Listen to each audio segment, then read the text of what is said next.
Baik, eh, kita mulai acaranya. Mohon izin, saya mau eh, memimpin acara sebagai moderator pada kesempatan pagi hari ini. Bismillahirrahmanirrahim. Assalamualaikum warahmatullahi wabarakatuh. Selamat pagi semuanya dan salam sejahtera bagi kita semua. Yang saya hormati pimpinan Stikes Yayasan Rumah Sakit Dr. Sutomo, Bu Widya Astuti, beserta jajarannya. Kemudian yang saya hormati Bapak Ibu dosen, baik di Prodi D3 RMIK maupun di S1 Administrasi Rumah Sakit. Kemudian para mahasiswa, Sivitas Akademika, di Kesehatan Rumah Sakit Dr. Sutomo. Kemudian Ibu Suta sebagai narasumber kita pada kesempatan eh, pagi menjelang siang hari ini. Juga seluruh peserta yang hadir di ruang Zoom kita saat ini yang sudah bergabung sekitar 102 peserta, alhamdulillah cukup antusias dan cukup banyak yang mengikuti kegiatan kita pada pagi menjelang siang hari ini. Jadi eh, izinkan saya Muhadi akan memandu acara kita pada kesempatan kali ini. Jadi yang pertama saya akan membacakan susunan acara pada kesempatan eh, hari ini. Yang pertama kita akan membuka, kemudian menyanyikan lagu Indonesia Raya dan Hinastikes. Kemudian nanti ada pengenalan tentang profil daripada narasumber. Kemudian yang kedua kita masuk ke materi. Untuk tema seminar kita pada kesempatan hari ini adalah tentang bagaimana memanfaatkan artificial intelligence dalam penulisan karya tulis ilmiah. Mudah-mudahan Bapak Ibu, para mahasiswa dan peserta sekalian bisa mendapatkan manfaat, ilmu pengetahuan, pencerahan tentunya pada kegiatan hari ini, sehingga nanti di akhir bisa menambah pengetahuan untuk bisa diimplementasikan, terlebih khusus dalam penyusunan tugas akhir ilmiah atau karya tulis. Baik, kita melangkah ke acara yang pertama, yaitu pembukaan. Jadi untuk membuka acara pada kesempatan pagi hari ini, agar lebih berkah, mari sama-sama kita mengucapkan basmalah. Bismillahirrahmanirrahim. Kemudian acara yang kedua adalah menyanyikan lagu Indonesia Raya. Kepada hadirin peserta semua, mohon agar eh, tegak ya menghadap kamera. Kemudian kita menyanyikan lagu Indonesia Raya. Pada host dipersilakan.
cipta mulia, utama di dalam baktimu, mandiri berkarya cipta demi negeriku yang tercinta. Jaya Swastika, alma matermu mulia. Ukirlah prestasi di setiap langkahmu, kembangkan ilmu, pengetahuan, dan teknologi kesehatan.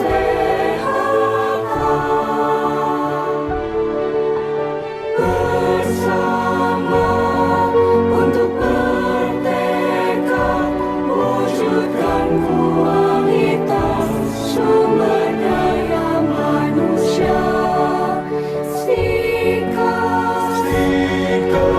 yayasan, rumah sakit Dr. Sutomo, Dharma Baktimu abadi.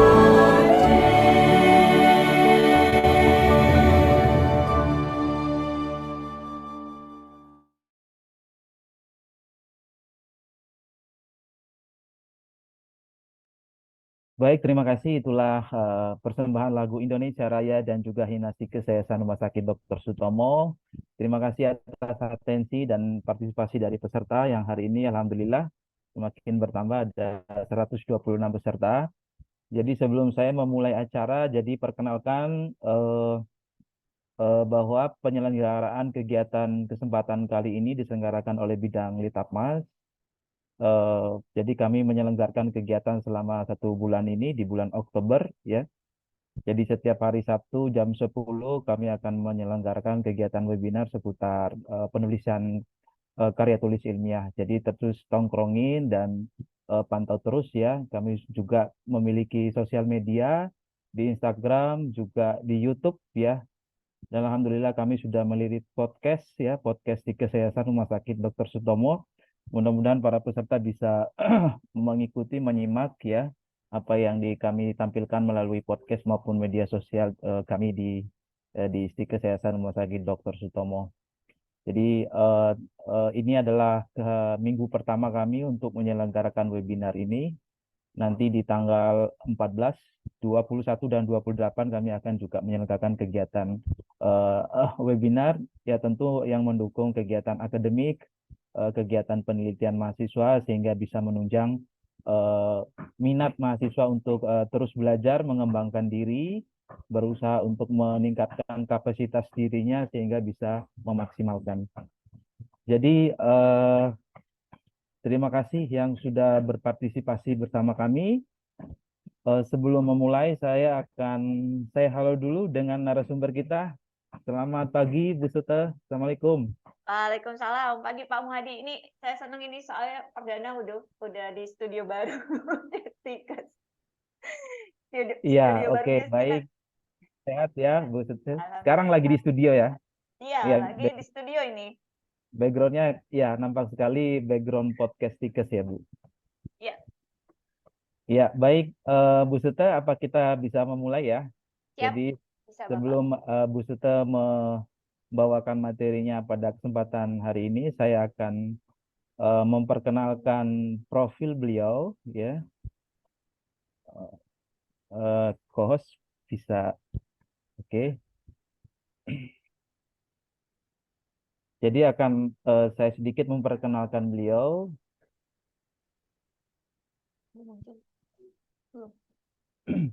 Apakah sudah tampil di layar teman-teman sekalian? Jadi beliau sendiri adalah Ibu Dr. Diah Wijayanti Suta, SST Magister Kesehatan. pendidikan beliau terakhir ditamatkan di sekolah doktoral Fakultas Kedokteran Universitas Gadjah Mada Yogyakarta ya. Tahun ini beliau sudah menyelesaikan S3-nya. Kemudian beliau kembali tentunya selesai menyelesaikan studi di UGM, beliau kembali menjadi dosen di Stikes, dosen tetap di Stikes Yayasan Rumah Sakit Dr. Sutomo di Prodi D3 Remika. Jabatan beliau sekarang sebagai Kepala Bidang Penelitian dan Pengabdian Masyarakat Stikes. Kemudian ada beberapa riset yang beliau menjadi konsentrasi di dalam pendidikan ya, terutama masalah tobacco control ya. Kemudian ada juga terkait dengan adolescent health, kemudian health society, kemudian terkait dengan public health dan juga keilmuan yang serumpun dengannya. Kemudian menjadi dosen, Bu Suta juga mengampuh beberapa mata kuliah yang sering beliau ampuh, mata kuliah metodologi penelitian, biostatistika, kapita selekta, kewirausahaan, dan administrasi kantoran. Ada banyak publikasi yang beliau keluarkan. Beliau juga sebagai seorang penulis buku dan juga sebagai seorang penulis novel ya. Jadi yang suka novel bisa sharing ke beliau. Beliau sangat senang sekali menulis novel-novel yang ya mungkin dari inspirasi dari pengalaman beliau ya. Jadi ada beberapa novel setahu saya yang beliau rilis di beberapa tahun terakhir. Jadi tidak sah kalau kita tidak mengenal lebih dekat beliau ya. Dan beliau sehari-harinya di Stikes Yayasan Rumah Sakit Dr. Sutomo. Jadi Bapak Ibu, teman-teman sekalian, itulah beberapa profil singkat tentang Ibu Sute pada kesempatan narasumber kita pada kesempatan hari ini. Baik, sekilas cuplikan tentang Bu Sute, narasumber kita pada kesempatan hari ini. Ya, mungkin waktu saya berikan kepada Bu Sute kurang lebih 60 menit, Bu Sute, untuk menyampaikan materinya. Cukup?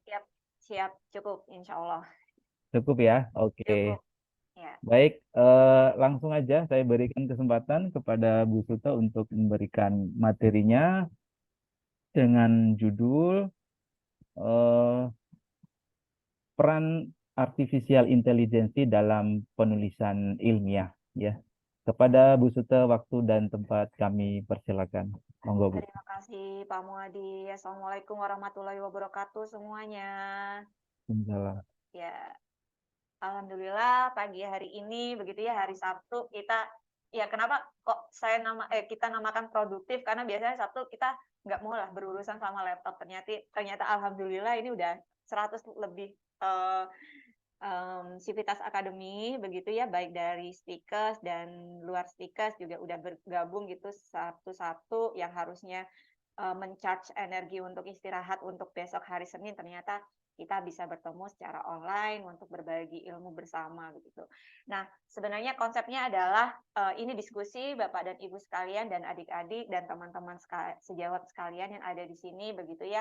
Kebetulan kemarin kita sempat untuk men-sharingkan beberapa kuesioner begitu kepada Sivitas Akademi, dan umumnya ternyata ada 4 topik yang minta banyak mau dibahas begitu. Salah satunya memang untuk pemanfaatan AI gitu ya dalam penulisan karya ilmiah dan publikasi begitu.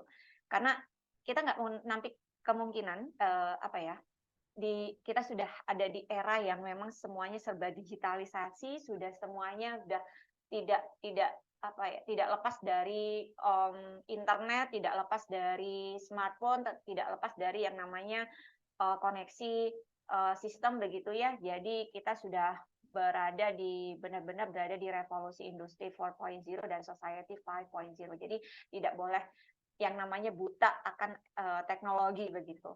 Karena teknologi sekarang sudah masuk ke berbagai sektor, terutama juga berbagai sektor di dunia pendidikan, terutama di publikasi juga. Nah, untuk hari ini khususnya hari Senin tanggal 7 Oktober, hari Sabtu 7 Oktober ini ada beberapa poin yang akan saya sharingkan kepada Bapak dan Ibu dan adik-adik sekalian dan peserta yang ada di sini begitu ya. Salah satunya kita akan mengenal lebih dekat begitu tentang AI. Apa sih AI secara umum dan kenapa sih AI itu sekarang udah merambah ke semua sektor, terutama juga sektor di dunia pendidikan, dan kegunaannya apa sih untuk especially for artikel ilmiah untuk nulis, untuk bantu kita membuat tulisan di artikel ilmiah, dan sebenarnya apa aja selain manfaat, tantangan yang akan kita hadapi bersama begitu ya, dan etikanya bagaimana untuk menggunakan AI terutama untuk kita menulis karya tulis ilmiah, nanti kita simpulkan bersama-sama di slide yang terakhir begitu. Nah, seperti yang kita tahu bersama bahwa sekarang semua sudah serba digital begitu, dan sebenarnya arti dari artificial intelligence atau kecerdasan buatan itu apa sih secara teori begitu ya. Nah, AI ini diambil, ini yang ahli sebenarnya Pak Amir ya. Ini Pak Amir kebetulan sudah hadir ya di sini ya. Jadi AI itu sebenarnya adalah bidang ilmu komputer yang berfokus pada pengembangan sistem yang nantinya dia itu mampu untuk melakukan pekerjaan sesuai dengan kecerdasan manusia pada umumnya. Jadi itu menurut Forbes 2020. Nah, sebenarnya perkembangan AI ini tidak hanya baru-baru ini begitu ya, walaupun baru terasa ketika kita sudah memasuki era milenial begitu. Tetapi AI ini sebenarnya sudah ada di tahun 1980-an sudah ada begitu. Tetapi perkembangannya memang sudah sangat pesat, apalagi kita kerasanya pada waktu pandemi. Semuanya sudah serba sistem. Bahkan kita sudah istilahnya berkoneksi dengan kegiatan pembelajaran dan lain-lain, komunikasi dengan lain-lain juga udah tidak perlu tatap muka lagi begitu ya, dan itu terasa banget pada waktu kita sudah memasuki kemarin pada masa-masa waktu pandemi. Nah, artificial intelligence ini memang kecerdasan buatan yang dibuat semirip mungkin begitu untuk memiripkan kecerdasan manusia yang nantinya diterapkan di dalam sistem komputer. Jadi komputer yang akan dibuat AI begitu, yang dibuat AI itu nanti dia akan bisa berpikir seperti manusia. Ya, teknologinya nanti akan mampu meniru aktivitas kognitifnya manusia, seperti bagaimana sih cara belajar, seperti melakukan penalaran, seperti pengambilan keputusan, bahkan bisa membuat instruksi yang kita inginkan, yang sebenarnya kita tuh agak ragu-ragu ini benar nggak ya? Nah, itu artificial intelligence itu bisa memutuskan, akan bisa memberikan kepastian begitu. Jadi sebegitu hebatnya orang-orang yang menciptakan artificial intelligence begitu ya, dan kita bisa lihat ya, sekarang itu di era seperti ini yang paling banyak jobs description atau pekerjaan yang paling banyak dicari itu adalah data analysis gitu ya, yang bisa membuat suatu program, yang bisa membuat AI dalam suatu sistem yang bisa diterapkan di perusahaan tertentu. Itu yang sekarang saya lihat tren pekerjaan yang paling banyak itu di bagian data analysis atau programmer begitu ya. Oke. Nah, untuk selanjutnya ini menurut Forbes tahun 2022 ada 6 bidang yang paling banyak menggunakan AI begitu. Yang pertama itu ternyata di bagian otomotif ya. Kita sudah tidak menampik lagi ya. Udah ada contohnya Elon Musk begitu. Jadi ini kebanyakan di otomotif itu untuk mengembangkan mobil otonom dan keamanan berkendara itu seperti apa. Sekarang sudah canggih, sudah tidak perlu menabrakkan diri uji coba yang langsung tabrakan begitu, tetapi dengan AI sudah bisa bahwa menilai keamanan kendaraan ini sudah berapa persen begitu. Dan yang kedua itu ada 6 bidang yang paling banyak menggunakan AI adalah di dunia pendidikan. Nah, ini juga santer di Indonesia juga, bahkan ini menjadi kebijakan di Inggris dan Amerika ya, bahwa AI itu sekarang digunakan untuk membantu mempersonalisasi kegiatan pembelajaran dan meningkatkan efisiensi pengajaran. Bahkan kadang kita tidak perlu belajar itu seminggu full untuk di kelas, tetapi kita bisa belajar via rumah, tetapi dengan sistem yang seakan-akan kita sudah berada di kelas begitu, dan AI bisa melakukan itu. Dan selanjutnya adalah di bagian perbankan. perbankan juga sangat memerlukan AI begitu ya untuk saat ini, terutama untuk meningkatkan pengalaman penggunaan online. Bagaimana cara penggunaan online yang efisien bagi para user begitu, dan keamanannya bagaimana, itu juga sudah bisa menggunakan AI.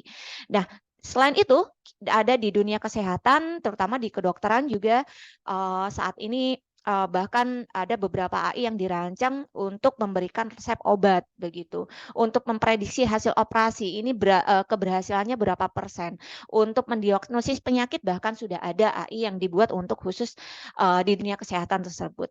Nah, yang selanjutnya adalah di manufaktur. Nah, di manufaktur ini paling banyak digunakan untuk mengefisiensi produksi dan memproduksi kegagalan mesin begitu. Jadi kita sudah punya prediksi, sudah punya mitigasi melalui AI seberapa efektif mesin baru yang sudah dipakai, seberapa efektif mesin baru yang baru dibeli nantinya, berapa tahun dia bertahan, itu AI sudah bisa memprediksi begitu. Nah, itu dia dari 6 bidang yang paling ini 5 bidang ya, maaf 5 bidang yang paling banyak menggunakan AI menurut Forbes tahun 2022. Nah, selain itu ya, di berbagai negara juga bahkan membuat kebijakan AI tidak dipandang dari sisi negatifnya saja, bahkan di dunia sudah membuat kebijakan, beberapa kebijakan ya tentang penggunaan AI itu seperti apa. Nah, terutama di Uni Eropa, bahkan Uni Eropa sudah membuat kebijakan khusus untuk AIX begitu, yang bertujuan memang melindungi konsumen dari aplikasi berbahaya AI, tetapi juga membuat AI lain untuk melindungi konsumen. Jadi dia membuat kebijakan melindungi konsumen dari bahaya AI dengan AI begitu. Ya, saat ini memang posisi regulasi tersebut sudah disahkan di Eropa begitu ya. Nah, selanjutnya di Cina. Kalau kita bicara Cina memang tidak pernah ketinggalan dari kecanggihan teknologi ya. Bahkan Cina merupakan negara yang pertama yang dia sangat agresif begitu dalam pengembangan penggunaan teknologi AI. Jadi mereka seperti CCTV itu sudah tidak hanya ada di traffic light saja, tetapi ada di berbagai sudut kota begitu untuk memantau perkembangan penduduk yang ada di sana begitu. Bahkan sekarang sebenarnya sudah diterapkan di Indonesia ya, untuk stasiun aja sekarang sudah hampir 80% kita sudah tidak pakai e-tiket lagi begitu ya, kita sudah pakai pemindai wajah untuk kita melakukan boarding check. Nah, selanjutnya di Amerika juga sudah membuat kebijakan, bahkan juga membuat panduan artificial intelligence risk management begitu ya, untuk memastikan transparansi dalam pengembangannya AI yang digunakan di sana itu dengan AI juga sama dengan Uni Eropa. Dan di Inggris juga bahkan gencar-gencarnya sekarang membuat AI yang memang dia berkontribusi untuk membuat konten secara otomatis yang bisa menyebarkan kebudayaan Inggris kepada dunia luas begitu. Nah, bagaimana untuk di dunia pendidikan khususnya untuk membantu penulis membuat artikel ilmiah dan publikasi, artificial intelligence ini atau kecerdasan buatan ini memiliki peran yang sangat penting dan bisa dibilang itu sebagai writer assistant untuk kita di dunia penulis begitu. Karena AI ini di dunia menulis itu bisa menghasilkan konten secara otomatis, juga bisa melakukan pengeditan dan koreksi, juga bisa melakukan rekomendasi penelitian begitu ya. Bahkan juga bisa melakukan checking plagiasi, menerjemahkan bahasa dari segala macam bahasa begitu ya, dan sampai juga canggih untuk melakukan manajemen referensi seperti halnya reference manager yang kita ketahui, Mendeley, Zotero, EndNote dan lain-lain gitu. AI bisa melakukan itu. Nah, betapa ruginya kalau kita tidak memanfaatkan writer assistant yang sebenarnya tersedia free, ada pun yang berbayar begitu ya, untuk membantu kita produktif untuk menulis artikel dan publikasi begitu. Nah, kegunaan utama AI dalam membantu menulis artikel ilmiah dan publikasi itu salah satunya adalah untuk saya akan menampilkan 9 gitu ya, 9 fungsi begitu utama AI dalam membantu menulis artikel ilmiah. Salah satunya adalah penghasil konten otomatis.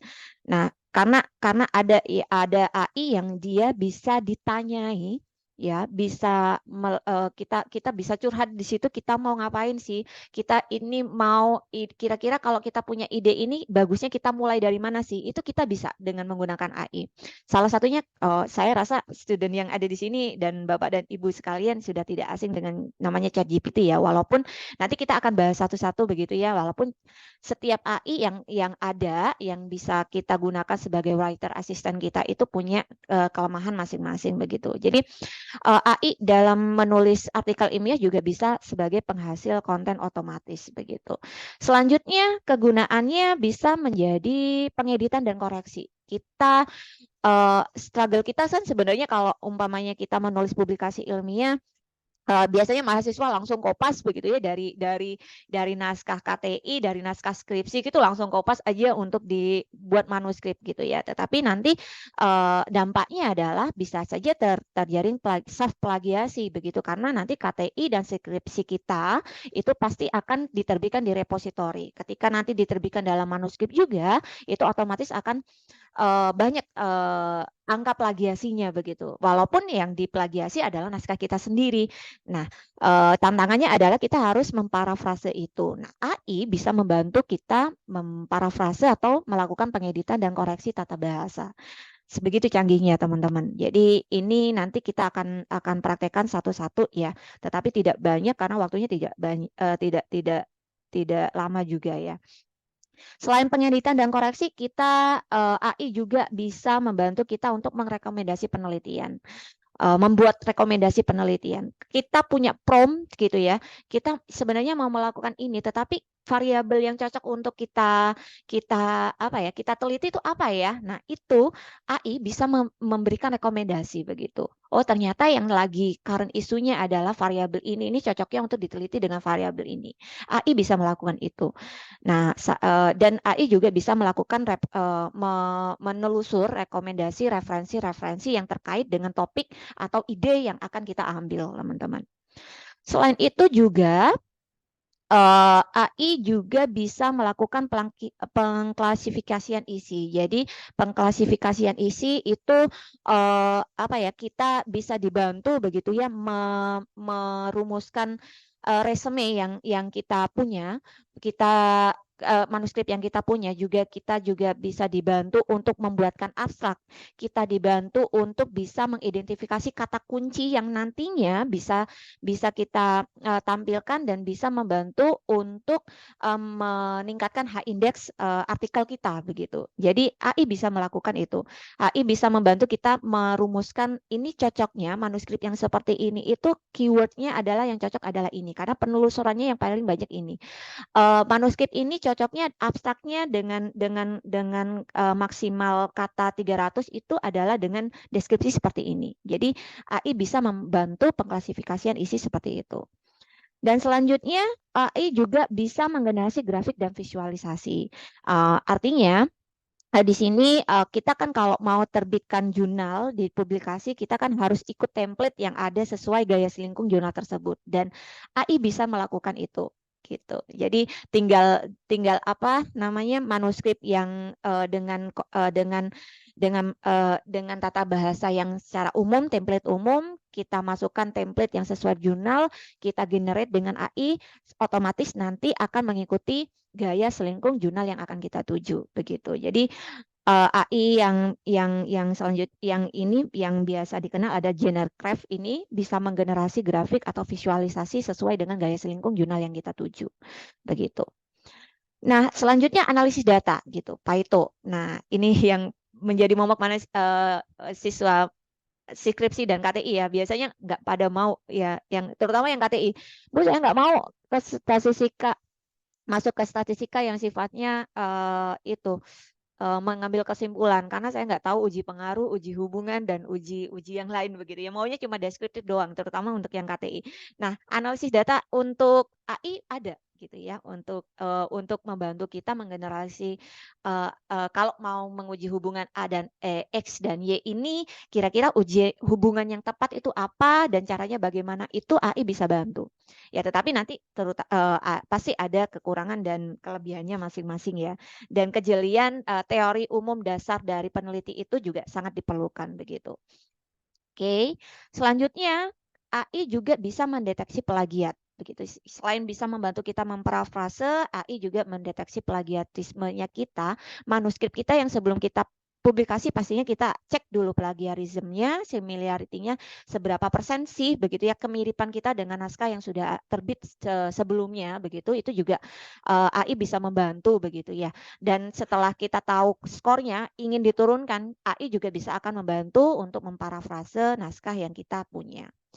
AI juga bisa melakukan penerjemah bahasa, segala macam bahasa, begitu. Dan web yang paling terkenal ini DeepL.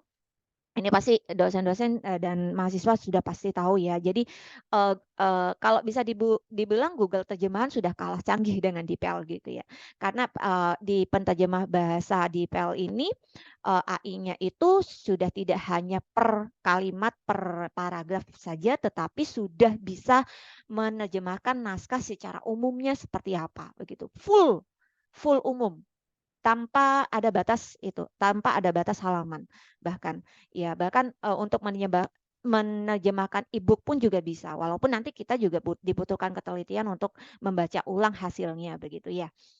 Oke, dan yang selanjutnya adalah manajemen referensi, begitu. Banyak sekali AI-AI yang bermunculan yang membantu kita untuk mencari referensi-referensi terkait dengan topik KTI atau topik penelitian, topik skripsi yang akan kita ambil begitu ya. Kira nanti biasanya mahasiswa kan ketika pertama kali diskusi dengan dosen pembimbing ya, tatapan pertama untuk membangun chemistry, biasanya diskusi pertama kan diawali kira-kira ini penelitian terdahulunya ada enggak gitu ya, banyak, seberapa banyak begitu, apa yang membedakan dengan penelitian terdahulu. Nah, AI itu bisa membantu kita semua untuk mencari apa ya, artikel-artikel atau jurnal yang dia memiliki topik yang mirip dengan topik yang akan kita ambil sebagai penelitian begitu. Jadi sekarang nggak ada kata, Bu saya sudah cari kemana-mana nggak ada. Itu sudah udah basi begitu ya, karena sekarang sudah database sudah sangat canggih, sudah banyak online, bahkan banyak yang gratis yang sudah bisa kita akses begitu.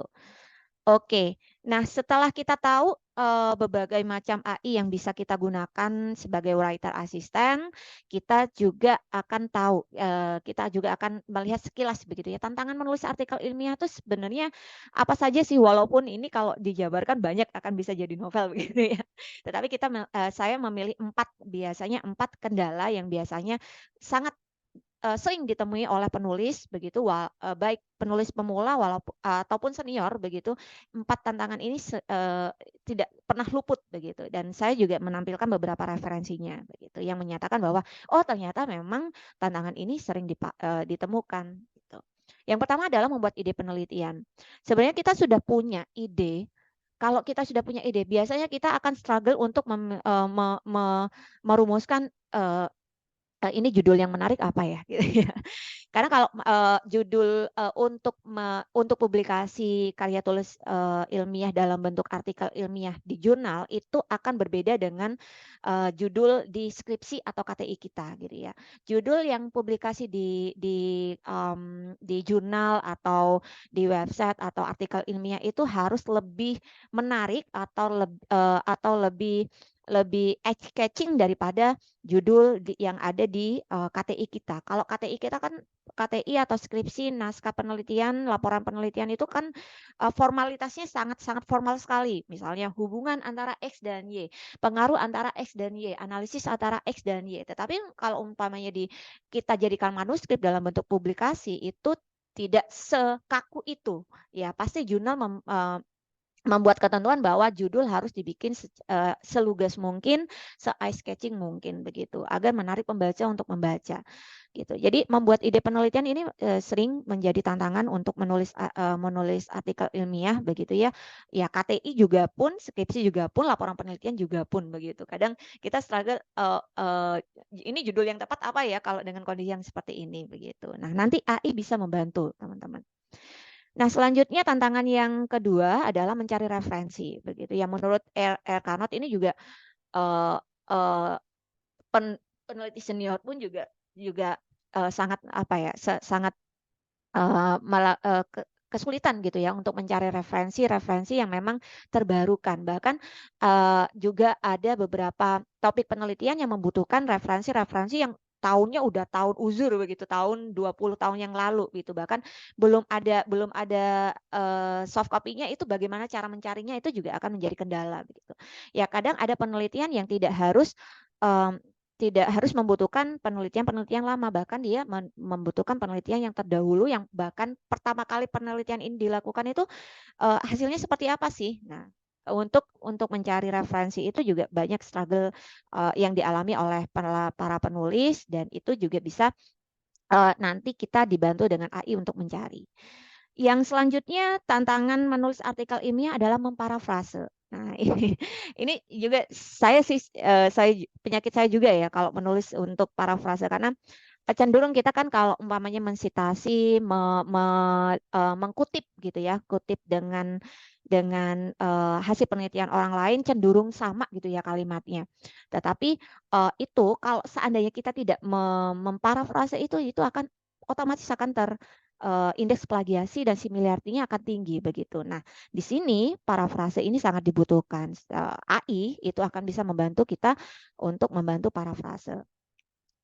Nah, selanjutnya adalah mereview jurnal. Ini penting karena artikel ilmiah bakal jurnal-jurnal publikasi dari baik internasional baik nasional itu ada kebijakan referensi ya, jumlah referensi yang digunakan dalam satu manuskrip itu minimal 25 ya, 25 jurnal begitu, atau 25 reference begitu ya. Kadang kita akan dalam waktu yang singkat kita akan mengalami kesulitan untuk mereview lebih dari 25 jurnal sebagai jurnal rujukan kita begitu ya. Nah, si AI ini bisa bantu kita untuk mempercepat kita dalam mereview jurnal gitu. Oke, ini dia tantangan untuk menulis artikel ilmiah, dan kita sekarang masuk ke masing-masing tantangan tersebut. Yang pertama adalah mencari ide. Nah, kalau dengan AI kita kira-kira pakai apa sih, Bu Sute gitu ya. Nah, biasanya ini menurut hasil survei ya. Untuk AI yang untuk dalam bentuk chatbot itu sangat banyak sekali. Tetapi yang paling banyak dipakai biasanya itu adalah ChatGPT, CopyEye, dan Bing gitu. Nah, yang Bing ini bawaan Microsoft biasanya di Chrome sudah ada. Yang semuanya ini sama cara penggunaannya, dia berbentuk chatbot. Jadi kita bisa menanyakan apapun ke mereka bertiga ini, teman-teman. Jadi, tetapi kelemahannya di ChatGPT, CopyEye, dan Bing ini kadang mereka tidak memberikan rujukan atau sumber yang jelas begitu. Bahkan untuk ChatGPT sendiri, walaupun kita memberikan prompt gitu ya, buatkan judul penelitian tentang ini tentang rekam medis elektronik yang ada di Indonesia beserta rujukan atau referensinya. Nah, ChatGPT ini cenderung untuk memberikan fake citation begitu. Jadi referensi yang dia tunjukkan itu cenderung palsu begitu. Sama dengan CopyEye, tetapi kalau Bing referensi yang dia tujukan itu cenderung tidak ke jurnal penelitian tetapi ke surat kabar, ke blog. Jadi dia bebas begitu, tidak sumber ilmiah. Tidak hanya sumber ilmiah tetapi sumber-sumber yang sifatnya komersil juga masuk di Bing begitu. Jadi catatan bahwa untuk mencari ide penelitian, kita mau meneliti apa, judulnya bagaimana, itu ChatGPT, CopyEye, Bing itu bisa dipakai. Tetapi untuk penelusuran referensi sangat tidak dianjurkan karena ChatGPT dan CopyEye dan mereka bertiga ini cenderung memberikan referensi yang palsu begitu. Tetapi mereka bertiga ini sangat mahir begitu ya dalam menyusun kata-kata yang baik secara formal dan informal, tergantung dari instruksi yang kita ajukan kepada mereka bertiga begitu. Jadi mencari ide penelitian sekarang sudah mudah ya, bisa pakai ChatGPT. Saya keluar kayaknya, Mas. Oh tidak ya? Iya, saya itu. Saya Oke, mohon maaf ini tiba-tiba keluar Zoom. Karena share screen-nya dari ini. Oke, ya. Mohon izin untuk men-share kembali. Oke, ya. Tadi kita kenalan sama tiga AI yang bisa untuk mencari ide penelitian begitu. Nah, kita kepoinnya satu aja ya, karena waktunya terbatas. Kita lihat dengan ChatGPT. Nah, ChatGPT ini tampilannya seperti ini. Jadi mungkin nanti kalau ada waktu kita praktekkan bersama-sama. Di websitenya sudah ada ya, sudah. Nanti benefit dari ikut workshop ini dapat materinya juga begitu ya, selain dapat sertifikat. Jadi kita masuk ke chat OpenAI, tinggal di sini ada chat box yang namanya Chat. Kalian bisa tanya apa saja, bahkan dengan prompt yang sesingkat mungkin, buatkan ide penelitian mengenai perkembangan administrasi perkantoran, administrasi rumah sakit di Indonesia, itu bisa begitu. Buatkan ide penelitian mengenai rekam medis elektronik di Indonesia, itu udah bisa. Jadi dia akan mengolah instruksi sesuai dengan instruksi kita gitu jawabannya. Bahkan kita juga bisa membuat instruksi yang sangat strict sekali begitu. Ketika kita misalnya buatkan 5 judul gitu ya, penelitian mengenai electronic medical record begitu. Nah, nanti yang AI akan menampilkan 5 judul sesuai dengan instruksi yang kita buat begitu. Ya, itu ChatGPT. Tidak hanya ide penelitian, bahkan dia juga bisa membuat esai, juga bisa membuat apa ya, makalah dan lain-lain ya. Tetapi tetap hati-hati, hasil dari copy paste dari ChatGPT atau AI yang lain itu harus diparafrase, karena sekarang sudah ada apa ya, detectable gitu ya. Setiap jurnal yang kita ingin submit, setiap jurnal yang kita ingin dipublikasikan itu pasti nanti akan dicek oleh editor. Apakah ini memang benar-benar, selain cek plagiasi, apakah ini memang benar-benar diolah menggunakan AI? Itu bisa gitu. Ya, ini Pak Muhadi ada ya. Pak Muhadi sebagai editorial jurnal kita, ya saya juga sebagai editorial. Juga kalau seandainya memang ada naskah yang masuk begitu ya, kita selain cek plagiasi, kita juga akan cek similarity-nya dia terhadap AI. Kita punya alat pendeteksi AI begitu. Oleh karena itu, kalau kita mengcopy paste, itu amannya biar tidak terdeteksi, biar bahasanya lebih humanis, itu kita harus memparafrase begitu. Oke, dan selanjutnya kita di tantangan yang kedua, yaitu mencari referensi. Ya, mencari referensi, saya juga akan memperkenalkan 3 AI yang paling terkenal begitu ya. Ini sangat-sangat terkenal, lebih terkenal dari Google Scholar, teman-teman. Ya. Ada Semantic Scholar, ada Perplexity AI, dan ada Consensus AI. Ya, Semantic Scholar dan teman-temannya ini, dia itu jadi idola para peneliti. Karena kenapa? Dia sama seperti ChatGPT, tetapi dia langsung memberikan referensi sesuai dengan topik kita, dan referensi itu cenderung bisa kita download. Gitu. Jadi dia sifatnya open access yang ditunjukkan oleh Semantic, Perplexity, dan Consensus begitu. Misalnya kita ingin meneliti tentang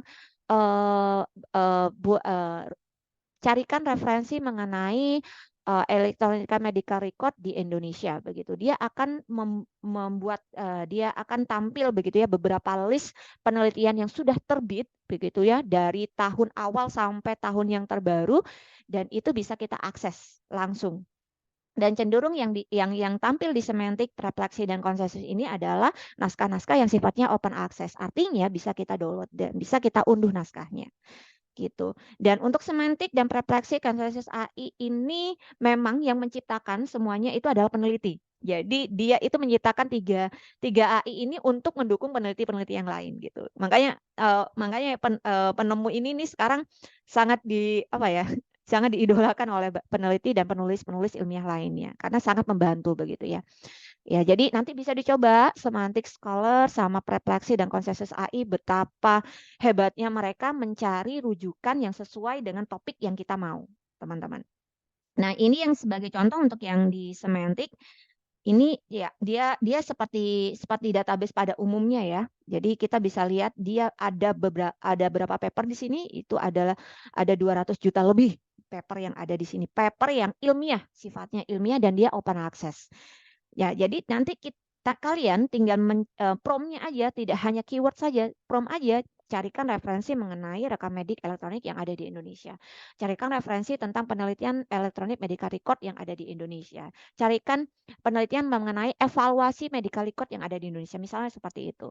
Semakin Anda prompt-nya semakin strict gitu ya, semakin akan tertuju kepada referensi yang Anda inginkan begitu. Ya, jadi nanti bisa dicoba Semantic Scroll-up, refleksi, dan konsensus AI. Oke, kita beranjak ke yang ketiga, yaitu AI yang digunakan untuk memparafrase. Nah, ini ada 3 idola juga, dan semuanya sifatnya gratis begitu ya. Walaupun ada yang premium gitu ya. Ada beberapa tools yang dia harus premium, tetapi saya rasa untuk paraphrase secara umum Quillbolt, Grammarly, Hypotenuse ini bisa diakses secara gratis, tidak usah yang premium gitu, tidak usah yang berbayar, kecuali kalian nanti memang punya budget lebih begitu, dan memang durasi frekuensi menulisnya itu setiap hari misalnya. Nah, itu juga bisa upgrade menjadi yang premium. Nah, Quillbolt, Grammarly, Hypotenuse AI ini adalah 3 AI yang sering digunakan untuk memparafrase. Parafrasenya itu bisa naskah langsung atau dia per sentence atau per paragraf begitu. Nah, macam textbooknya antara Grammarly, Hypotenuse AI, dan Quillbolt itu sama sebenarnya. Nah, saya memberikan contoh yang Quillbolt ini ya, teman-teman ya. Jadi tampilannya adalah seperti ini. Jadi nanti kita tinggal paste teks gitu ya. Paste, kalau kita maunya teliti satu-satu ya kita per paragraf. Nanti kita paste di sini. Nanti yang hasil parafrase akan muncul di sini. Gitu. Ya, jadi yang akan kita paste untuk kita tampilkan di publikasi atau di naskah manuskrip yang akan kita buat itu adalah yang hasil parafrase. Begitu. Sangat mudah daripada kita mikir itu ya, mikir manual begitu. Tetapi ya juga nanti hasil parafrase juga kita ulas begitu ya, tentang kekonsistenan. Kadang di Quillbolt ini kata ganti kepunyaan tuh masih muncul gitu ya. Mereka, iya, dia tuh masih muncul di parafrase. Kan kalau umpamanya di naskah publikasi ya, naskah jurnal, naskah artikel ilmiah kan tidak boleh muncul ya kata ganti orang begitu. Jadi kita harus tetap punya effort untuk mengkoreksi kembali hasil parafrase tersebut begitu. Oke. Nah, untuk selanjutnya ini ada AI untuk review jurnal. Nah, ini cocok untuk kita melakukan literatur review ya, teman-teman ya. Karena untuk melakukan literatur review itu tidak hanya 5-10 naskah begitu yang kita review ya. Kita bahkan ada beribu naskah yang harus kita review dalam waktu singkat yang tidak banyak waktunya. Nah, Humata AI, Sarli, dan PDF AI ini membantu kita untuk mereview jurnal. Sama seperti konsensus, sama seperti tadi semantik, ketiga aplikasi ini yang menciptakan adalah para peneliti.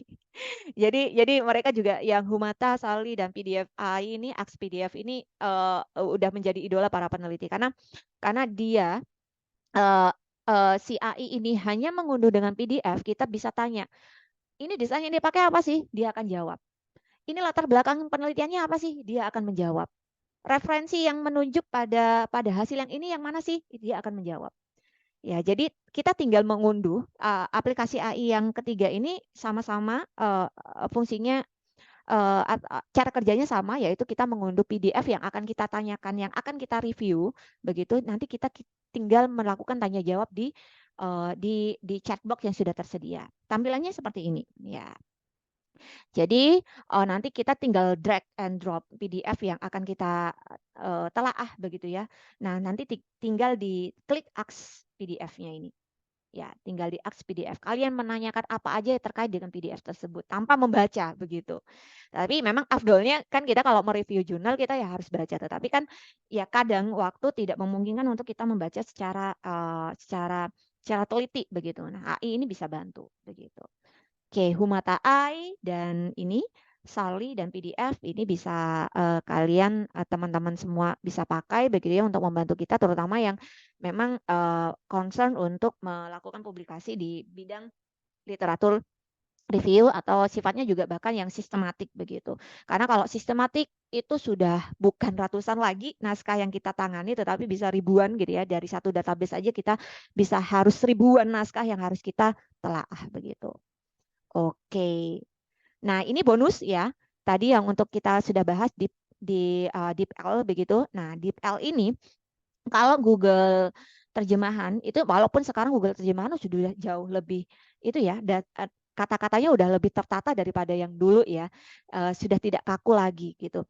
Tetapi DeepL ini kelebihannya adalah dia itu bisa mentranslate dokumen langsung, teman-teman. Bahkan PowerPoint itu bisa kita translate.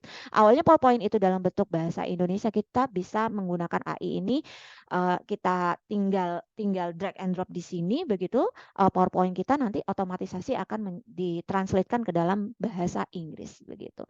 Dan DeepL ini juga yang membuat adalah peneliti. Jadi yang AI yang diciptakan oleh peneliti itu memang apa ya, menjawab kebutuhan kita para peneliti atau para penulis begitu ya. Oke, PDF, Word, dan PPT itu bisa sangat-sangat bisa untuk ditranslate dalam segala bahasa begitu di deepl.com. Nanti kita bisa coba, kalian bisa coba. Jadi nanti kalau ada presentasi ya, presentasi di mata kuliah tertentu dengan harus bahasa PPT-nya harus pakai bahasa Inggris, nggak usah ragu lagi begitu ya teman-teman, bisa minta bantuan AI ini untuk membantu translate, tetapi sekali lagi dibaca lagi ya, dibaca lagi apakah memang sudah sesuai atau tidak sesuai dengan apa yang kita maksudkan begitu ya. Kadang memang yang namanya AI kan masih komputerisasi ya, lebih canggih dari otak manusia. Jadi kita harus teori umumnya kan kita yang teori dasarnya kita yang punya, jadi kita harus bisa teliti, harus bisa mengkritisi bahwa ini sesuai nggak ya, ini sesuai teori nggak ya, dan lain-lain gitu ya. Kita tetap jadi pelaku umum di setiap penulisan yang kita tulis begitu. Oke. Nah, itu dia sekilas untuk itu AI yang bisa kita gunakan dalam membantu kita menulis, dalam membantu kita merumuskan ide penelitian begitu. Nantinya mungkin kalau ada waktu kita bisa praktek satu AI yang bisa kita praktekkan langsung di sini begitu. Nah, ini selanjutnya kenapa sih harus publikasi gitu? Why we should do publication research gitu?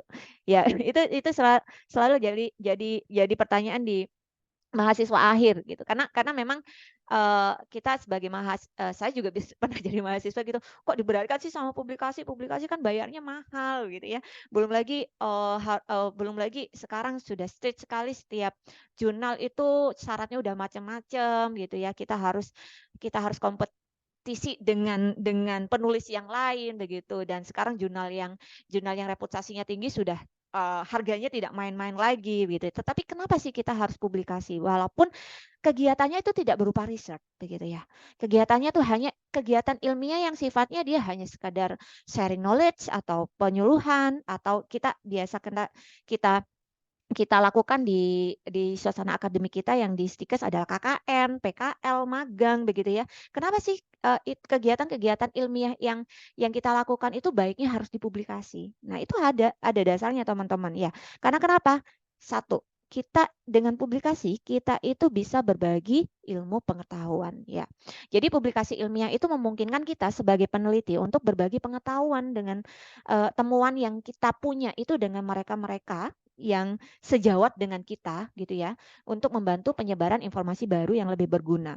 Jadi kegiatan-kegiatan ilmiah yang kita lakukan itu bisa saja menjadi dasar penelitian selanjutnya begitu. Bisa jadi dasar kegiatan peneliti selanjutnya gitu.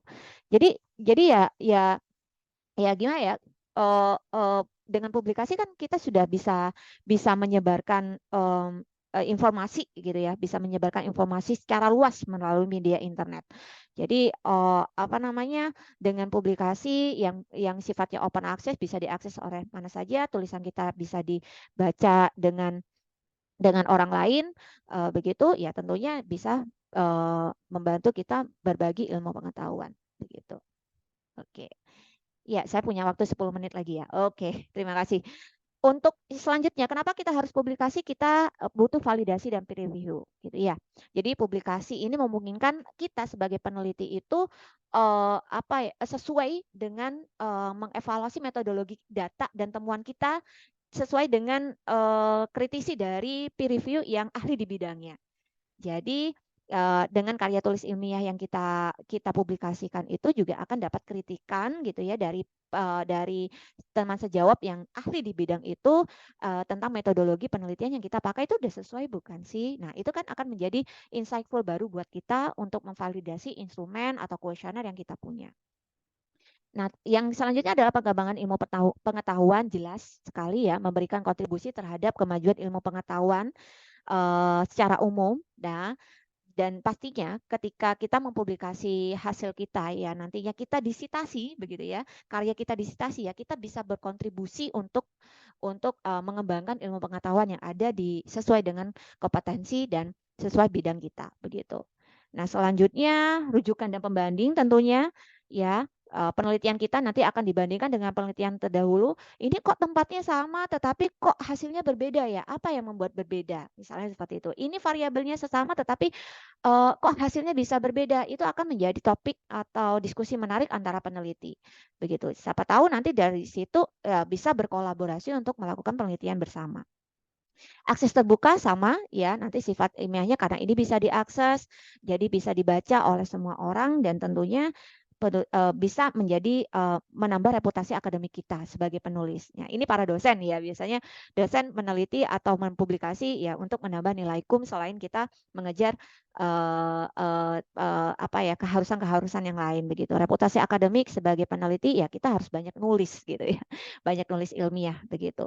Nah, selanjutnya dukungan keputusan ya, publikasi bisa dilakukan untuk pengambilan keputusan, bisa dilakukan peningkatan pengetahuan masyarakat dan bisa digunakan untuk pengembangan kebijakan. Jadi hasil penelitian kita tuh sebenarnya bisa menjadi dasar untuk dilakukannya atau diterapkannya suatu kebijakan tertentu gitu ya. Ini hati-hati untuk yang mahasiswa. Biasanya mahasiswa untuk yang KTI dan skripsi manfaat dari penelitian adalah peningkatan pengetahuan masyarakat. Nanti bisa sebagai dasar pengembangan kebijakan di rumah sakit tertentu. Nih, hati-hati ya. Jadi kalau seandainya naskah KTI dan skripsi kita hanya tersimpan di repositori kampus, nggak bisa diakses banyak orang ya, nggak bisa untuk peningkatan pengetahuan masyarakat secara umum. Jadi ya maunya harus dipublikasi biar bisa dibaca, diakses oleh banyak orang begitu. Oke, kita sudah masuk ke 2 slide terakhir. Nah, untuk tantangan dan etika penggunaan AI dalam penulisan karya tulis ilmiah itu sebenarnya seperti apa sih? Yang pertama, kita harus ingat, meskipun AI dapat memberikan banyak manfaat begitu ya, dan pertimbangan tertentu dalam penggunaannya, kita harus tahu etikanya begitu. Dasar dari penulisan ilmiah kita itu harus sudah punya pegangannya. Ya, contohnya ya, kalau kita melakukan penulisan karya tulis ilmiah, kita kan harus punya referensi rujukan yang jelas. Nah, rujukan itu harus bisa ditelusur. Dan kita sebagai peneliti juga harus kritis memilih rujukan yang memang benar-benar mendukung atau bertolak belakang dengan penelitian kita. Nah, itu dia. Keywordnya adalah di kita sendiri sebagai penulis, ya harus kritis dalam memilih rujukan dan teliti dalam penyusunan, walaupun kita dibantu dengan AI sebagai asisten kita dalam menulis. Jadi integritas ilmiah dan tanggung jawabnya itu tetap yang pegang adalah kita. Jadi jangan sampai nanti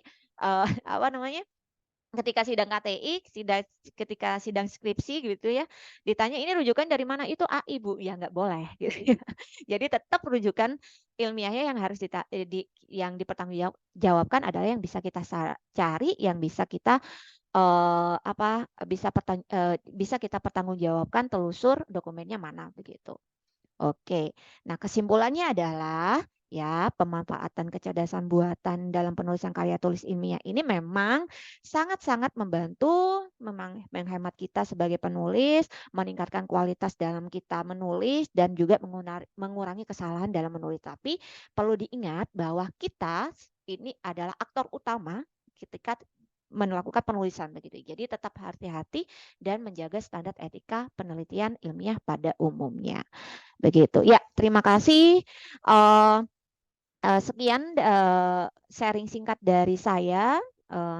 Bisa calling begitu ya, atau bisa berkunjung ke bidang Litapmas begitu. Kalau ada yang mau ingin didiskusikan, saya sangat senang, kami dan tim sangat senang sekali begitu bisa berdiskusi dengan adik-adik sekalian dan Bapak Ibu, terutama especially for research begitu ya, untuk di dunia penelitian, karena memang nanti Stikes ini maunya unggul begitu ya di bidang riset dan publikasi, dan ini untuk sekilas nantinya kita juga kenapa sih kita menamai Oktober Produktif. Sebenarnya goalsnya adalah nanti ini semoga ini saya prediksinya tidak muluk-muluk, karena goalsnya adalah di akhir tahun ini kita semakin banyak publikasi yang kita hasilkan baik dari kegiatan dosen maupun mahasiswa.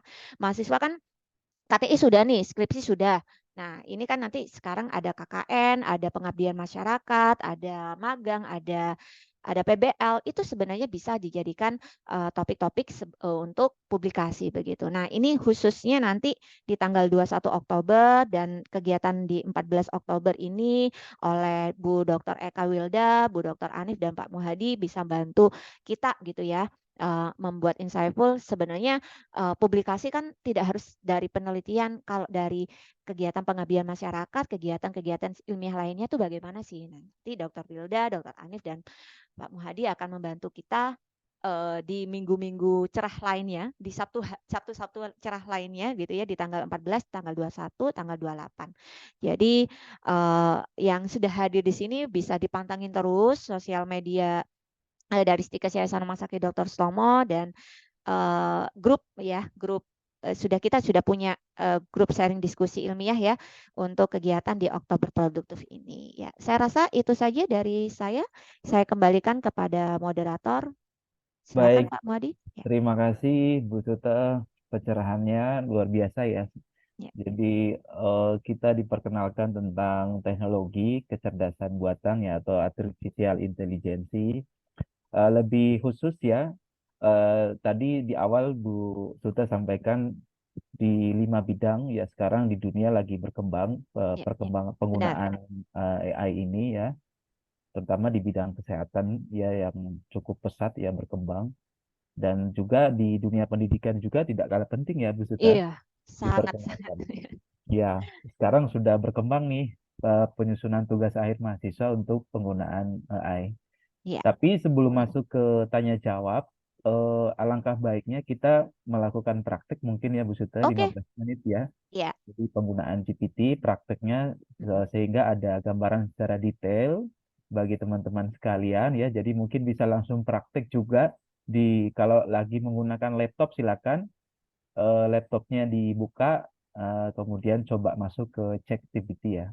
Ya. Ya, Oke, ya, terima kasih Pak Muhadi silakan Bu ya. Suda. Ya, heeh. Jadi sekali lagi di tengah banyaknya kekurangan dari ChatGPT ini saya rasa masih sangat totalitas untuk membantu kita dalam itu ya, dalam dalam mencari ide begitu ya. Jadi ChatGPT ini konsepnya adalah dia tanya jawab, teman-teman. Jadi dia itu selalu bisa menjawab apapun pertanyaan kita. Kalau dia nggak bisa menjawab, dia pasti ngomongnya maaf. Gitu ya. Jadi istilahnya kayak Siri gitu ya, Siri di iPhone begitu ya. Jadi bisa dicoba di chat OpenAI gitu. Kalau yang masih belum bisa mencoba, yang belum pernah mencoba begitu. Kalau suara saya kurang terdengar, mohon diinstruksikan ya. Sudah terdengar ya, karena ada. Oke ya. Kita coba praktek ya.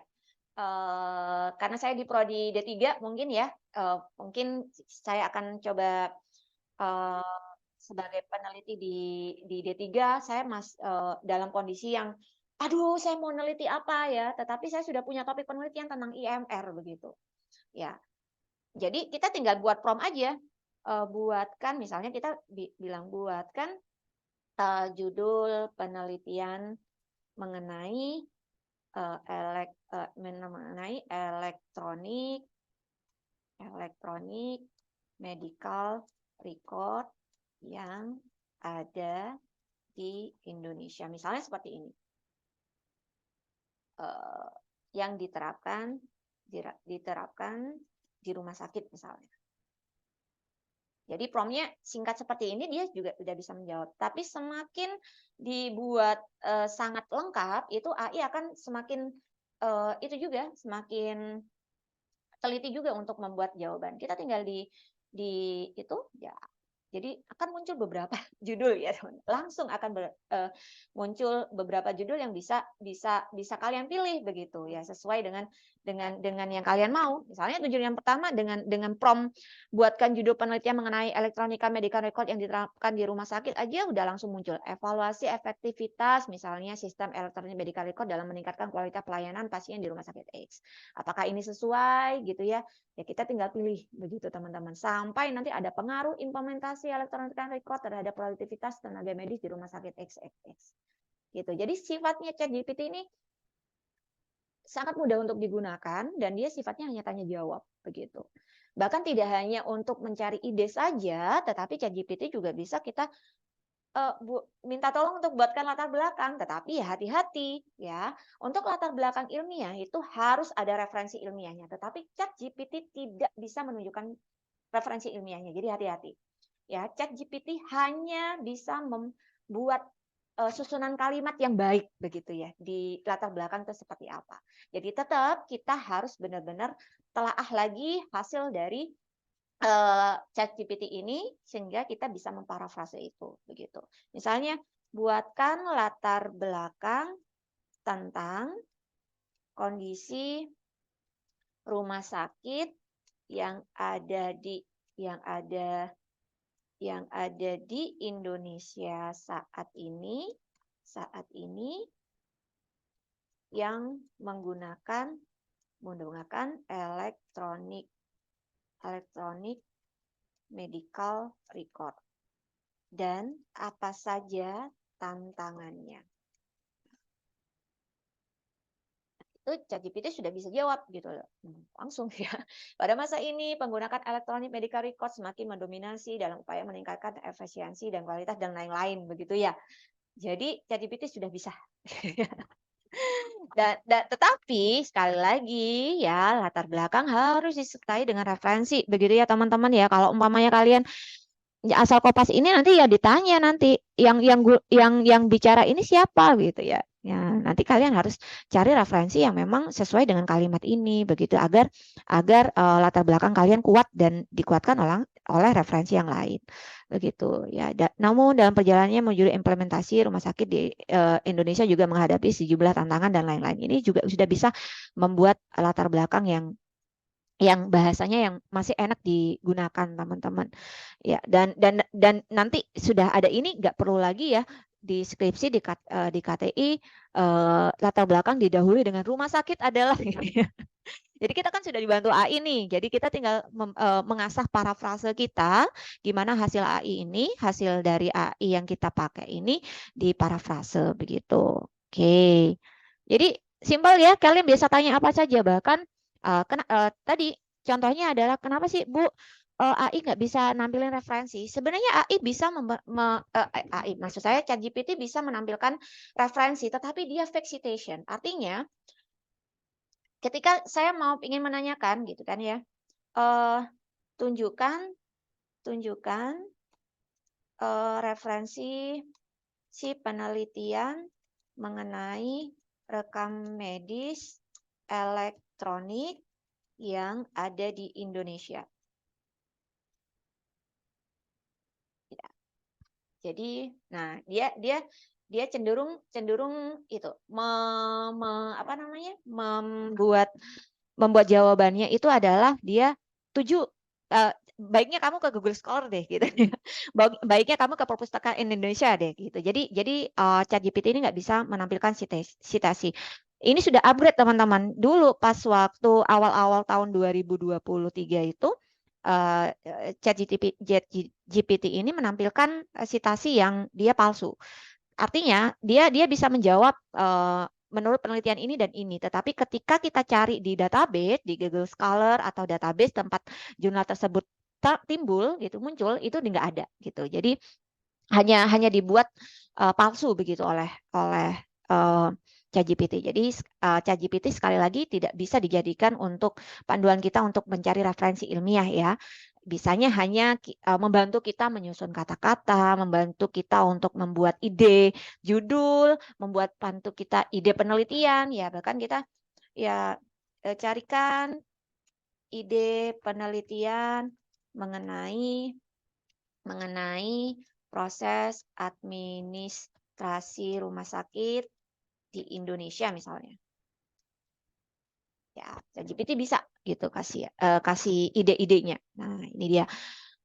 Banyak sekali, biasanya nggak cuma satu kalau ChatGPT. Ya, misalnya evaluasi efisiensi proses administrasi di rumah sakit pemerintah, pengaruh implementasi, analisis biaya di rumah sakit swasta, itu udah bisa. Gitu. Oke. Saya rasa itu saja untuk yang ChatGPT. Mungkin ada pertanyaan? Atau kita lanjut dengan Ya, yang bisa. lain? Untuk tools yang lain mungkin bisa digunakan juga Bu dipraktikkan. Oke, ya. Ya. Ini ada contoh untuk penggunaan di itu ya, konsensus ya. Konsensus ini yang paling banyak. Jadi konsensus ini untuk kita ini tampil kan ya? Oh, tidak tampil ya.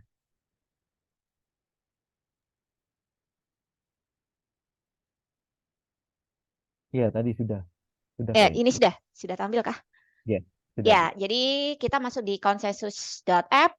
Nah, konsensus ini untuk itu ya, untuk mereferensi gitu ya. Bisa kalian tanya apa aja di sini tentang topik penelitian, misalnya ini ya. Referensi mengenai bahasan keputusan pembelian pasien rawat inap di rumah sakit misalnya ya. Di rumah sakit begitu. Nah, kita bisa langsung tanya, teman-teman. Nah, konsensus ini langsung menunjukkan jurnal-jurnal mana saja yang dia bisa disitasi. Ya, di sini itu di atas ini bukan judulnya, tetapi ini itu adalah kata yang bisa kita citasi. Judulnya itu ada di bawah gitu ya. Jadi kan enak banget kan ya. Kita sudah bisa mensitasi ini dengan judul dengan penulis dan judul yang sudah lengkap begitu. Tidak perlu kita membaca naskahnya begitu, bahwa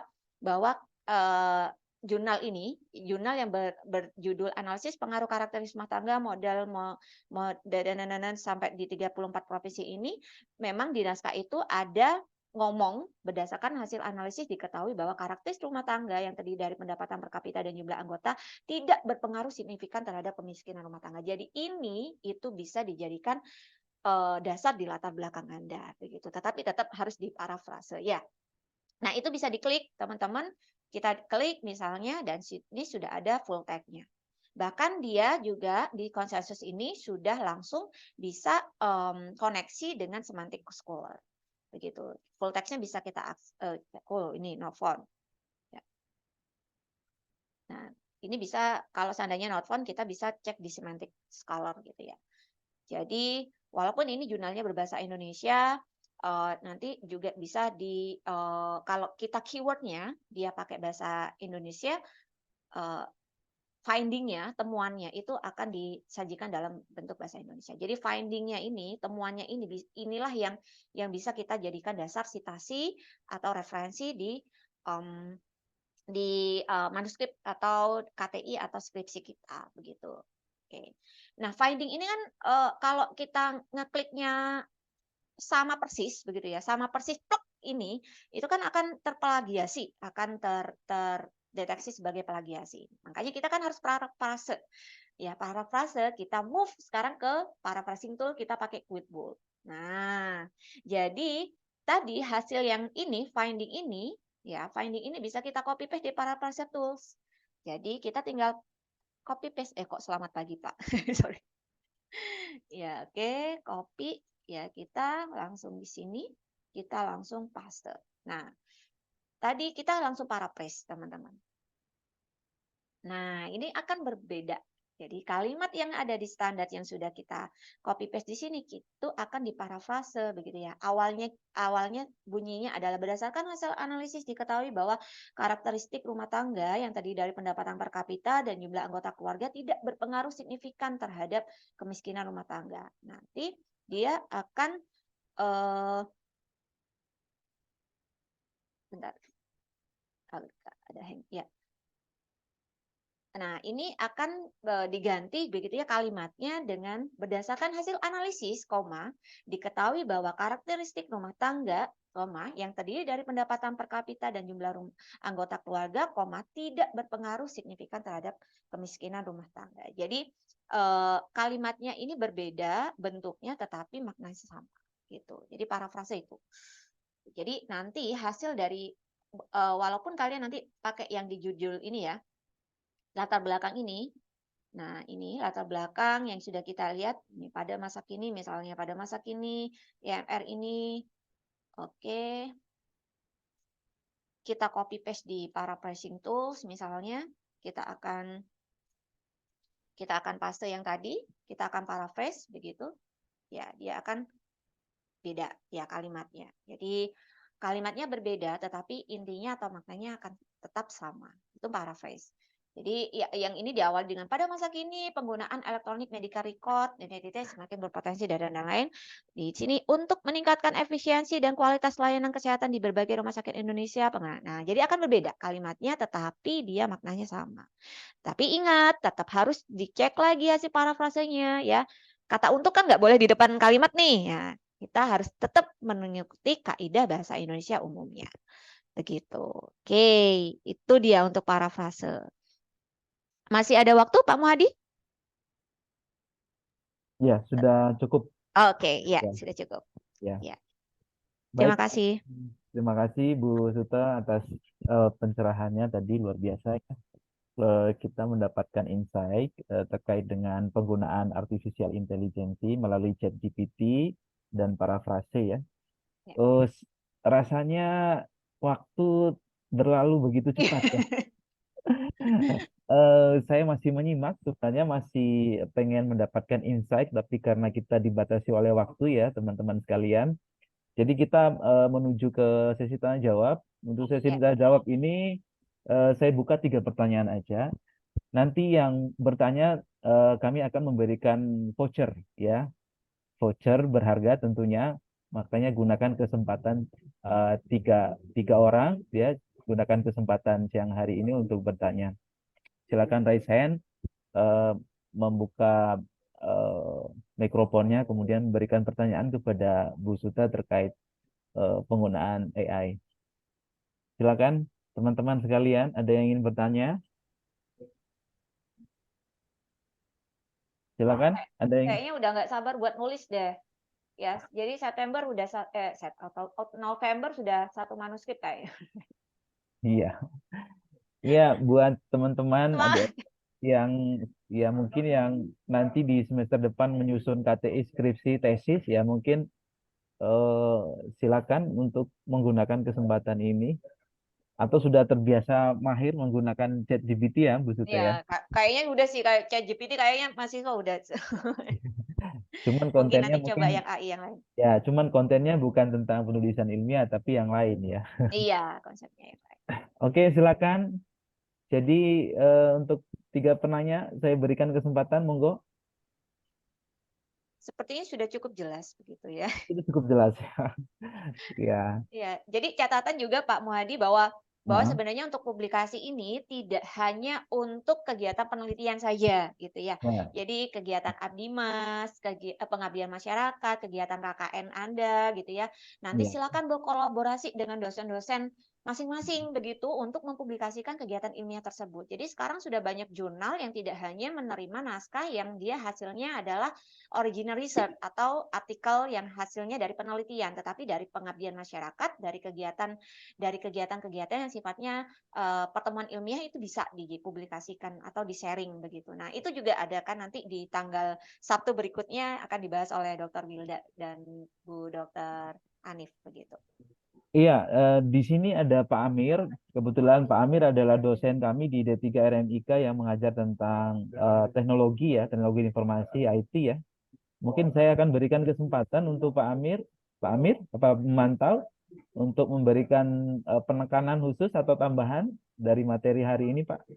Ya, benar ini. Makanya saya tadi bilang, wah ini harusnya ada Pak Amir ini. Jadi Pak Amir sekarang sedang menempuh pendidikan doktoralnya di Universitas Diponegoro Semarang ya. ya jurusan teknologi informasi ya tentang komputer ya. Ya mungkin sangat relevan untuk materi kita hari ini untuk memberikan penekanan-penekanan gitu. Pak Amir, apakah memantau? Halo Pak Amir, apakah memantau? Wah, nampaknya masih Makanya sibuk. eh, tune on ya. Baik, kalau tidak ada, kita akhiri pertemuan Ya, kita pada siang hari ini. Jadi kembali saya ulas bahwa materi kita tentang penggunaan artificial intelligence atau kecerdasan buatan ya untuk membantu penulisan artikel ilmiah dan publikasi.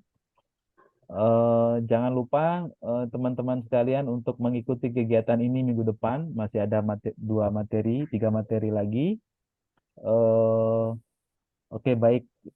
Absen ya. Ya, sebentar. Nanti kami akan bagikan absennya untuk peserta ya, karena eh, akan menjadi bukti untuk validasi pembuatan sertifikat ya, sertifikat.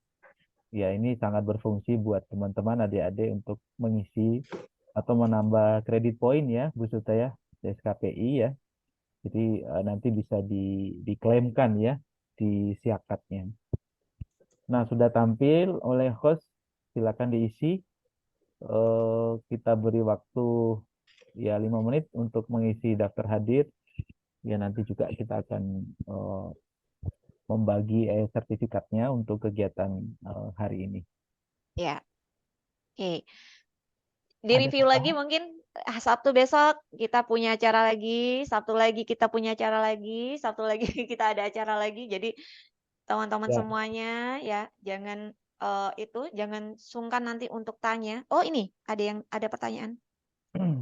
Oke, ini datangnya dari Mas Agus Fajar Oke. Alamsyah.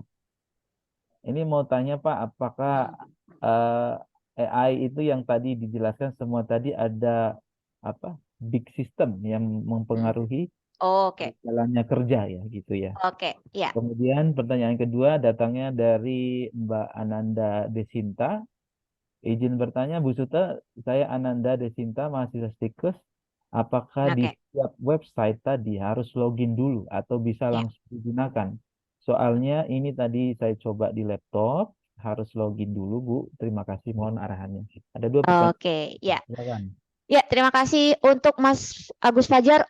Bug sistem yang biasanya itu nanti kita banyak itu sih, banyak dapat email spam aja sih di Gmail kita gitu. Kalau umpamanya mempengaruhi algoritma dan lain-lain sepertinya tidak.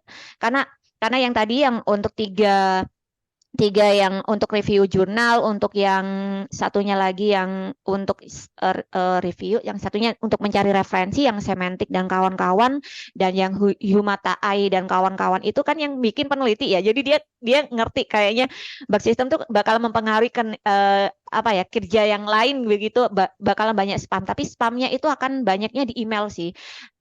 Biasanya sih notifikasinya mau nggak ke premium gitu aja sih, bawa ke premium gitu. Ini ada news baru, ada updating baru dari ini, silahkan di-upgrade gitu. Tetapi itu bisa kita abaikan, jadi nggak masalah begitu. Ya, tapi memang ini Mas Agus Fajar harus teliti itu ya, harus strict juga memilih AI yang biar dia nggak terlalu banyak minta begitu ya. Oke, ya saya lanjut ke pertanyaan Mbak Ananda Desinta. Iya, jawabannya adalah kita harus register, tetapi itu tidak sulit karena kita cuma bisa berbekal dengan Gmail aja gitu, atau kita connecting dengan akun dari Google kita gitu. Ya, jadi satu akun itu bisa dipakai untuk berbagai AI. Jadi baiknya ya pakai kalian menyediakan satu akun Gmail begitu ya yang bisa khusus untuk mengakses AI aja gitu ya. Karena nanti kalau semakin banyak ya kita akan kewalahan ini passwordnya apa dan lain-lain. Jadi nanti kalau seandainya kita sudah bisa sign in begitu, itu akan otomatis password dan lain-lain biasanya kalau kita setting otomatis untuk tersimpan, kita tinggal buka aja gitu. Gitu ya, nanti coba dicoba lagi ya Mbak Ananda. Oke. Baik, ini ada satu tambahan lagi pertanyaan Bu Suta yang datanya dari Mm-mm. Mbak eh, ya dari Mas ini Muhammad Tahta Pangestu. Izin bertanya, bagaimana kita dapat mengatasi perbedaan regulasi dan Mm-mm. standar Ya, dalam penggunaan AI dalam penulisan artikel ilmiah di berbagai negara? Wah, mantap. ya, benar ini. Jadi memang ada regulasinya, tapi regulasi ini sering kita temuin ketika kita ingin publikasi. Bahkan ada jadi kita selaku penulis ketika ingin publikasi, kita harus benar-benar memahami policy yang dicanangkan yang ditampilkan oleh si jurnal tujuan kita. Biasanya kebijakan AI dan lain-lain itu muncul di situ. Ya, bahkan ada di jurnal Adolescent Health itu yang mencantumkan dengan terang-terangan bahwa jurnal ini dilengkapi dengan pendeteksi AI. Jadi kalau seandainya ini terdeteksi sebagai tulisan dari AI sebanyak beberapa persen, itu akan otomatis di decline gitu. Jadi bagaimana kita dapat mengatasi perbedaan regulasi? Ya, kita harus pahami regulasi dari jurnal tujuan kita. Ya, regulasi-regulasi yang publikasi yang biasanya dicantumkan itu banyak tercantum ya di jurnal-jurnal tujuan yang kita tuju. Itu di jurnal itu sih, kebanyakan di jurnal internasional. Kalau di jurnal nasional, setahu saya masih sangat minim untuk kebijakan yang kaitannya dengan AI, tetapi yang sekarang sudah hampir 100% dicanangkan semua jurnal adalah untuk plagiarisme ya, untuk tingkat similarity dari naskah tersebut begitu. Jadi ya, bagus banget pertanyaan dari Mas Tahta. Jadi untuk mengatasi perbedaan regulasi standar, ya kita harus ikuti regulasi dari jurnal tujuan kita, begitu ya. Untuk artikel ilmiah kita ini udah sesuai gak sih? Kalau memang kita sudah menyadari bahwa ini kayaknya saya kan pakai AI nih, belum diparafrase atau belum diolah menjadi bahasa yang humanisme gitu kan ya. Ya kita harus ngikutin gitu ya, harus memparafrase itu agar tidak terdeteksi sebagai karya dari AI begitu. Ya, Oke, saya kira udah jelas ya. iya. Eh, Mas Tahta ya yang bertanya, bagus sekali pertanyaannya Bu ya. Kemudian ini ada pertanyaan dari Elis Oke. Rahmatillah. Apa dampak negatif dari ChatGPT Bu? Oke. Dampak negatifnya ya bikin males. Kalau seandainya kita kopas-kopas doang gitu ya. Ya. Bikin males, tetapi kalau kita males untuk itu ya artinya kita hanya mengkopes doang ya gitu. Hmm. Jadi AI ini harusnya dipakai sebagai alat bantu saja, tetapi tidak boleh langsung mengkopas ya. Dampaknya adalah tadi ya itu akan pasti terdeteksi sebagai hasil karya AI kalau memang nanti ada yang dosen yang bersangkutan atau jurnal yang bersangkutan itu sudah punya pendeteksi AI, ya akan terdeteksi. Makanya untuk mengatasi itu ya kita harus membaca lagi, memparafrase ulang begitu ya. Dampak negatifnya memang kita akan dimanja dengan ChatGPT kan, apa-apa nulis surat cinta aja bisa pakai ChatGPT gitu ya. Tapi kembali lagi dari kebijakan kita sendiri begitu ya, bijak untuk menggunakannya ya. Ya, baik. Terima kasih banyak Bu Tete. Jadi ada 4 penanya yang sudah memberikan partisipasinya pada kesempatan siang hari ini. Terima kasih. Nanti 4 penanya ini akan mendapatkan voucher ya dari bidang Litapmas ya. Yeay. Makan Nanti bakso. ya nanti mungkin ada voucher pulsa ya dari bidang Litapmas. Oke. Ya Ya. nanti bisa hubungi saya atau Bu Tete atau host. Ya, nanti hubungi nama Ya. lengkap ya. Ini nggak bisa ngibulin ya. Kita sudah sudah record ini. Ya, nggak, oke, benar ini nanti akan ada voucher tentunya. Oke, sekarang kita akhiri pertemuan kita. Tapi sebelum kita akhiri, kita memasuki sesi pengambilan foto bersama. Silakan host untuk memberikan instruksi. Ya, kemudian peserta diharapkan untuk on cam agar bisa diabadikan, didokumentasikan. Oh ya, Bapak Ibu, teman-teman sekalian, kita akan mengupload juga kegiatan hari ini di podcast Tikes ya. Ya. Jadi di podcast Tikes, jadi bagi ingin yang mereview ulang, menonton kembali acara hari ini dapat mengunjungi ya website Tikes YRSDS. Jadi mungkin beberapa hari ke depan akan diupload di YouTube Tikes ya. Dan jangan lupa subscribe ya, share, kemudian like ya sebanyak mungkin karena ingin kita coba promosikan ke teman-teman mahasiswa Jadi kita punya YouTube, kita punya podcast yang nanti mudah-mudahan bisa bermanfaat tentunya bagi semuanya. Ya terkait dengan dunia kampus, mahasiswa, dosen, dan seterusnya. Silakan host, apakah ada di...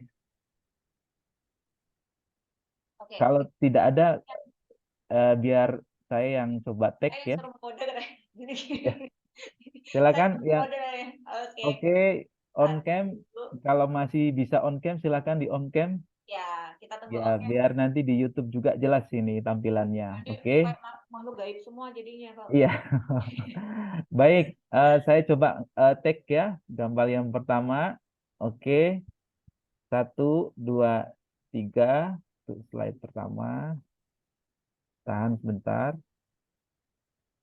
Oke, kemudian di slide kedua. 1, 2, 3. Oke.